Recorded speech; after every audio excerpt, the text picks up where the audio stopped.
So good morning students, today आज के lecture में हम एक्सेप्शन हैंडलिंग क्या है वो कंसेप्ट यहाँ पे देखने वाले हैं। सो एक्सेप्शन हैंडलिंग को प्रोसीड करने के पहले मैं आपको एक प्रोग्राम दिखाता हूँ, फिर आपको पता चलेगा exactly what is an exception, exception क्या होता है और उसको हैंडल क्यों करना है। अब देखिए, एक प्रोग्राम मैं आपको यहाँ पे सिंपली बताता हूँ एक्सेप्शन हैंडलिंग का। ओके, सो यहाँ पे सबसे पहले इंपोर्ट फाइल को सेव कर लेते हैं सबसे पहले। सो सेव, हमारा जो रेगुलर लोकेशन है उसके अंदर उसको सेव करते हैं। ओके,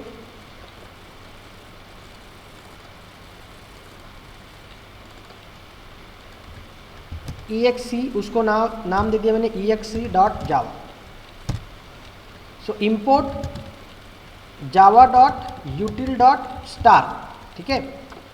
फॉन्ट थोड़ा सा बढ़ा देता हूँ।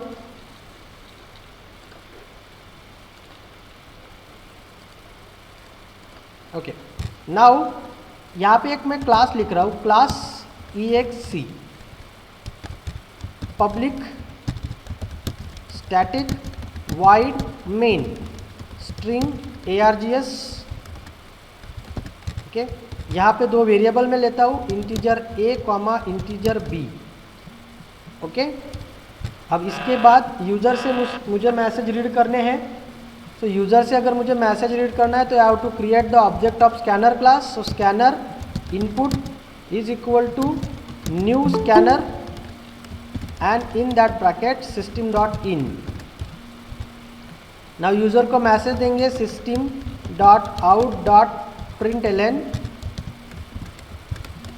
Enter first number. Okay, enter first number. अब यूज़र से ये मैसेज हमें रीड करना है। सो ये is equal to input dot next int. Okay, again system dot out dot println दूसरी वैल्यू रीड करते हैं, एंटर सेकेंड नंबर और यहाँ पे लिखेंगे b is equal to input dot next int. अब देखिए, हमने दो नंबर यहाँ पे रीड किए। अब मुझे क्या करना है, a को b से डिवाइड करना है। So integer c equal to a divide by b, और यहाँ पे मुझे इनका एडिशन, उनकी जो डिवाइड आने वाली है उसको प्रिंट करना है। So system dot out dot println division is equal two plus c। Okay, और इसके नीचे मुझे और एक मैसेज देना है, system dot out dot println division successful. Okay, ठीक है। अब देखिए, ये प्रोग्राम अगर आप देखेंगे तो इस प्रोग्राम में हमने एक मेन फंक्शन लिखा, सिंपल डिवीजन का प्रोग्राम है। ये तो पूरा रीडिंग इनपुट है, variable declaration and input reading है, ये आपको अच्छी तरीके से पता है। और सिंपल हमने डिवीजन अप्लाई किया है। अब जिस लाइन पे डिवीजन अप्लाई किया है, अगर हम अच्छे से उसको देखेंगे तो बेसिकली उसमें कुछ भी प्रॉब्लम है नहीं। ओके, चलो रन करते इस प्रोग्राम को।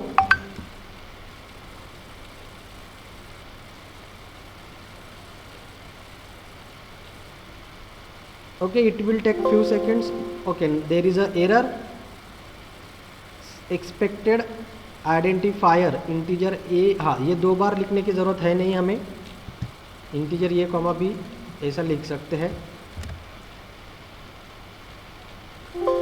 Now see this, tool completed successfully का मतलब है ये प्रोग्राम सक्सेसफुली आपका कंपाइल हो गया। अब कंपाइल होने के बाद प्रोग्राम आपका रन भी हो जाएगा। Now it will ask enter first number. Now मैंने इसमें क्या किया, 10 दिया, सेकंड नंबर दिया 5 दिया, और जैसे ही मैंने एंटर किया आपको वहाँ पे बराबर उसका डिवीजन आया 2 और डिवीजन सक्सेसफुल का मैसेज आया। ओके, अब देखिए, जहाँ तक के ये पॉसिबल था वहाँ तक के प्रोग्राम रन हो गया क्योंकि दोनों नंबर नॉन जीरो है।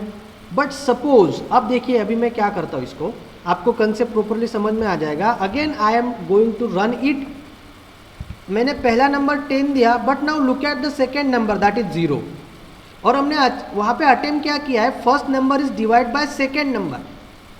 तो फर्स्ट नंबर यहाँ पे 10 है और सेकेंड नंबर 0 है। Now look at the program, output आया क्या, लुक एट हियर, आउटपुट आया, नो सर। नो। मैसेज क्या आया, एक्सेप्शन इन थ्रेड, मेन के अंदर एक्सेप्शन आया है। एक्सेप्शन का टाइप क्या है? So Java dot lang dot arithmetic exception divide by zero, कि भाई आप जीरो से डिवाइड ट्राई करने की कोशिश कर रहे हो जो कि पॉसिबल नहीं है। अब देखिए, अगर ये कंसेप्ट है तो हमारा प्रोग्राम सक्सेसफुली कंपाइल नहीं हुआ, मतलब सॉरी सक्सेसफुली कंटिन्यू नहीं हुआ। जहाँ पे एरर आया, ये लाइन पे एरर आया था, डिवाइड बाय जीरो हमने यहाँ पे अटेम्प्ट किया है, और जैसे ही ये यहाँ पे आया उसने प्रोग्राम को टर्मिनेट कर दिया। प्रोग्राम को टर्मिनेट किया मतलब क्या किया? वहाँ से डायरेक्टली प्रोग्राम को एग्जीक्यूट कर दिया, एग्जिट कर दिया। तो आगे के लाइन भी आया नहीं, ये डिवीजन भी प्रिंट नहीं हुआ और डिवीजन सक्सेसफुल का मैसेज भी नहीं आया। ओके, अब देखिए, जब फर्स्ट टाइम किया तो प्रोग्राम में कोई प्रॉब्लम था क्या? नहीं, बराबर वो रन हो गया। बट सेकंड टाइम जब मैंने जीरो दिया तो उस टाइम प्रोग्राम ने आपका जो प्रोग्राम है उसको टर्मिनेट कर दिया। तो देखिए, जनरली ये होता है एक्सेप्शन। तो इस तरीके से ये प्रोग्राम में भले ही ऐसा सिचुएशन आ सकता है, ये हमारे हाथ में नहीं है स्टूडेंट्स, क्योंकि ये टोटली हाथ में होगा यूज़र के इनपुट के, उसके ऊपर डिपेंड रहता है, उस पर हमारा कंट्रोल नहीं है। फिर आप बोलोगे सर हमारा प्रोग्राम आगे कैसे कंटिन्यू होगा? तो उसके लिए फिर सिचुएशन है। जैसे हम लाइफ जीते हैं तो लाइफ में हमारे बहुत सारे कठिनाइज आते हैं, प्रॉब्लम्स आते हैं, वो हमारे हाथ में नहीं होते। बट अब मुझे बताओ, अगर वो प्रॉब्लम आके अगर हम जीना छोड़ दें तो पॉसिबल होगा क्या? होगा कि नहीं होगा? अगर सपोज मान लो अनफॉर्चुनेटली, भगवान ना करे ऐसा हो, लेकिन अनफॉर्चुनेटली आपके लाइफ में कोई प्रॉब्लम आ गया, तो आप क्या करोगे? एक सिंपल एग्जांपल बोल रहा हूं मैं आपको, आप क्या करोगे? फेस करेंगे सर प्रॉब्लम। हाँ, डील विद दैट प्रॉब्लम। आपको उस प्रॉब्लम के साथ डील करना है, you have to handle that problem properly, ताकि आपकी आगे की लाइफ प्रॉपरली आप कंटिन्यू कर सको। वहीं पे छोड़ नहीं देते ना हम लाइफ। सो सेम प्रोग्राम में है। अगर ठीक है एक आध लाइन पे एक्सेप्शन आ रहा है, मतलब प्रॉब्लम अगर आ रहा है, तो हम बाकी का प्रोग्राम एग्जीक्यूट नहीं करेंगे, ये कहाँ का लॉजिक हुआ? बट अगर हम इसी लॉजिक से देखेंगे तो जैसे ही डिवाइड बाय जीरो अटेम्प्ट आया, इंटरप्रेटर ने क्या किया? प्रोग्राम को टर्मिनेट कर दिया कि भाई यहाँ पे प्रॉब्लम है, मैं इसको कंटिन्यू नहीं करूँगा। बट ऐसे सिचुएशन बहुत बार आपके प्रोग्रामिंग में आएंगे, but as a programmer you have to tackle that situations, you have to handle that situations. और ऐसे सिचुएशंस को हैंडल करने के लिए जावा ने हमें प्रोवाइड किया एक्सेप्शन हैंडलिंग मैकेनिज्म। अब ये एक्सेप्शन मतलब क्या? तो एक्सेप्शन का मतलब होता है कि आपके प्रोग्राम में रन टाइम एक प्रॉब्लम आता है, वो प्रॉब्लम आने की वजह से आपका जो प्रोग्राम है बीच में ही टर्मिनेट हो जाता है। अब नॉर्मली, मतलब हमने टर्मिनेट नहीं किया, बाय प्रोसेस टर्मिनेट नहीं हुआ, अब नॉर्मली टर्मिनेट हो गया। क्यों? क्योंकि आपके प्रोग्राम में एक्सेप्शन आया। So what is an exception? So exception is a problem which is occur during the execution of program, जो जनरली एग्जीक्यूशन चलते टाइम आपके प्रोग्राम में आ सकता है। और उसके आने से क्या होगा? So if the exception is occur, your program execution is terminate abnormally. Okay, so that is a exception handling. तो यही प्रोसेस मैं आपको समझाने की कोशिश के लिए प्रोग्राम हमने लिया। Now what is an exception, जो मैं आपको बोल रहा हूँ। तो एक्सेप्शन हैंडलिंग के पहले एक्सेप्शन क्या है? What is an exception? So exception is a problem, actually it is a problem. Exception is a problem which is occur during the execution of program,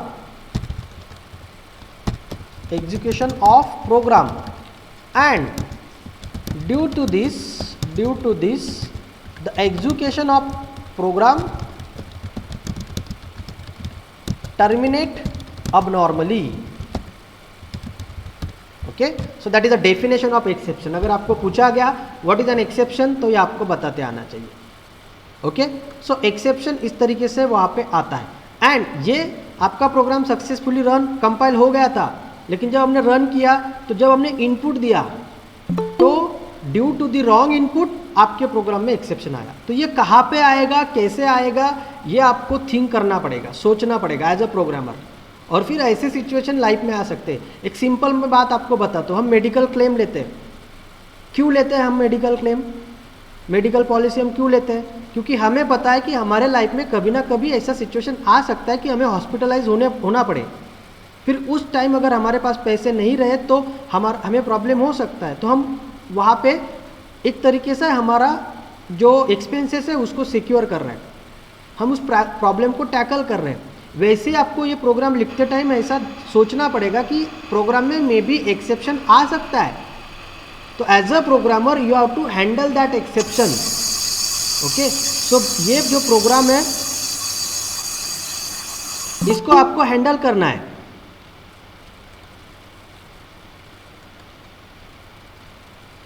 okay, now इसको कैसे handle करोगे, ये इसके लिए एक मैकेनिज्म हम पढ़ेंगे।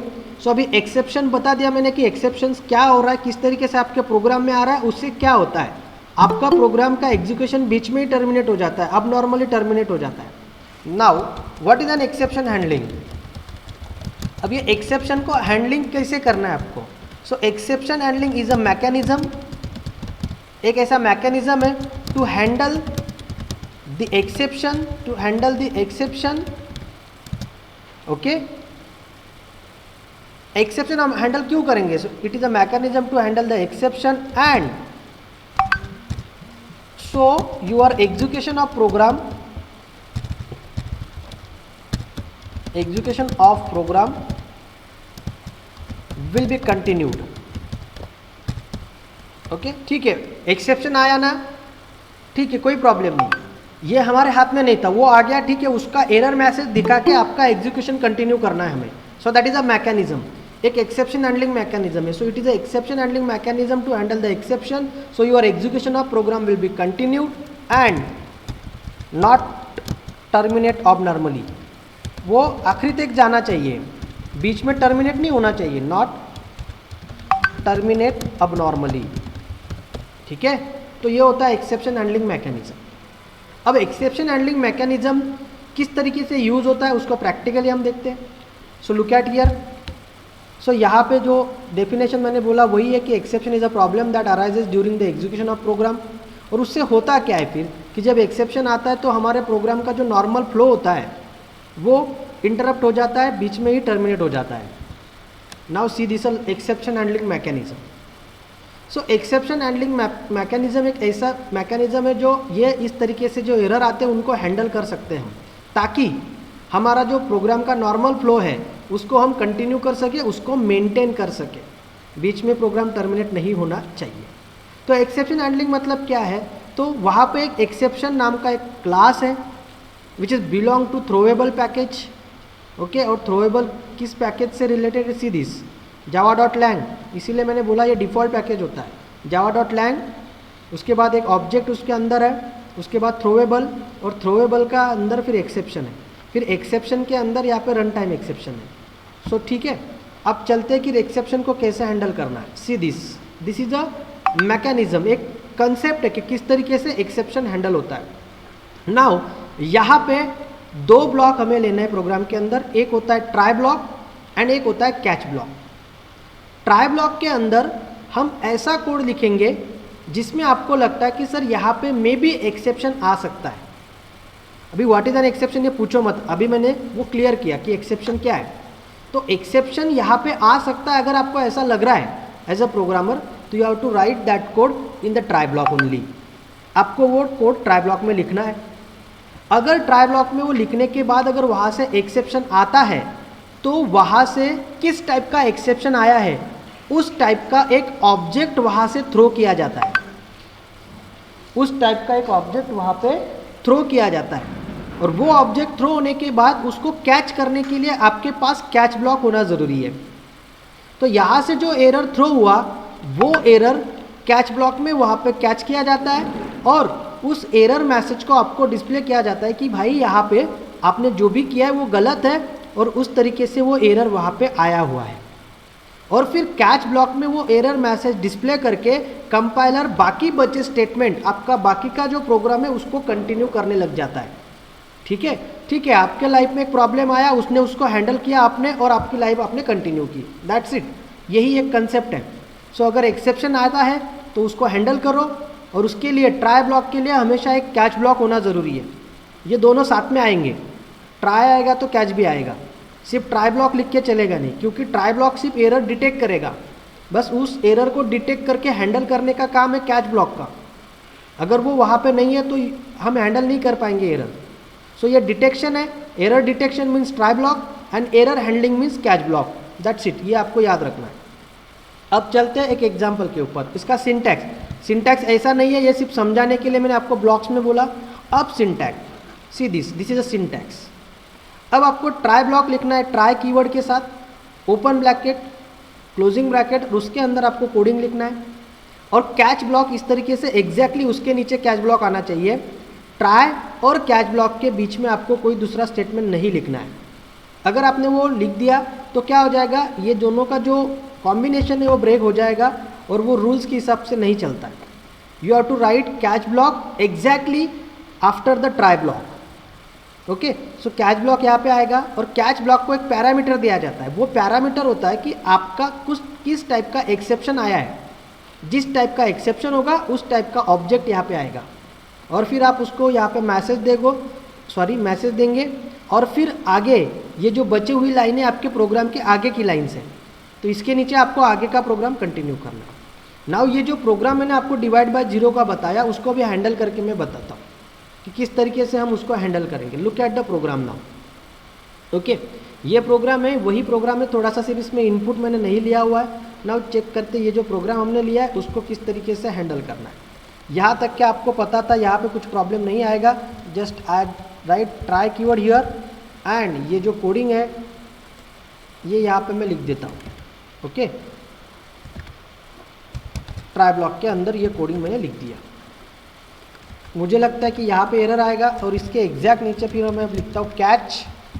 अब ये कौन से टाइप का एक्सेप्शन है, अगर आपको स्पेसिफिक पता है तो ठीक है, अदरवाइज आप डायरेक्टली एक्सेप्शन यहाँ पे लिख सकते हो, एक्सेप्शन ई। तो सभी एक्सेप्शन का बेस क्लास होता है एक्सेप्शन, सभी टाइप के एक्सेप्शन का। अगर आपको स्पेसिफिक टाइप ऑफ एक्सेप्शन पता है, कौन से टाइप के एक्सेप्शन होते हैं मैं आपको आगे बताऊंगा। बट अगर आपको नहीं पता है कि एग्जैक्टली यू डोंट नो कि what kind of exception will be throw, then you can directly write exception class. So exception e, और उसके बाद फिर यहाँ पे हम लिख देंगे आपको जो भी मैसेज देना है कि किस टाइप का एक्सेप्शन है। So system dot out dot println e dot message. So जो भी एक्सेप्शन होगा आप इस तरीके से उसको प्रिंट कर सकते हैं, ई डॉट मैसेज। और आफ्टर दैट ये जो डिवीजन है हम यहाँ पे लिख देते हैं, ये आगे का लाइन हो जाएगा प्रोग्राम कंप्लीटेड। ठीक है, सीधी। अभी हमने सेव किया, सेव करने के बाद इसको कंपाइल करता हूँ। One error is there, method message, okay, cannot find symbol E dot message. Okay,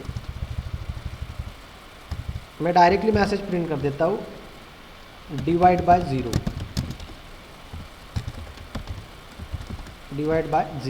ठीक है, ये मैंने यहाँ पे लिखा। Now tool completed successfully and now I am going to run it. अब देखिए, अगर मैं पहला नंबर 10 दे रहा हूँ यहाँ पे और दूसरा नंबर अगर मैं 5 दे रहा हूँ तो एक्सेप्शन आएगा ही नहीं, आपका प्रोग्राम सक्सेसफुली डिवीजन डिस्प्ले हो जाएगा। डिवीजन डिस्प्ले हो गई और प्रोग्राम कंप्लीटेड का मैसेज आया। नाउ अब इसमें एक्सेप्शन लाते हैं, मतलब डिवाइड बाय 0 अटेम्प्ट करते हैं। सी दिस एरर मैसेज आया डिवाइड बाय 0 जो हमने कैच ब्लॉक में लिखा था। तो ये आपका यहाँ पे प्रूफ है कि एरर आने के बाद बराबर कंपाइलर कैच ब्लॉक में गया और उसके बाद उसने प्रोग्राम को कंटिन्यू किया। कंटिन्यू करने के लिए प्रूफ है, प्रोग्राम कंप्लीटेड का मैसेज आया, ना कोई एरर आया, ना कोई वहाँ पे डिस्ट्रप्शन हुआ प्रोग्राम में। आपने उस सिचुएशन को हैंडल किया और आगे आपके प्रोग्राम को कंप्लीट किया, and that is a mechanism of exception handling. Okay, so इस तरीके से जावा के अंदर किसी भी टाइप का एक्सेप्शन आप हैंडल कर सकते हो। ओके।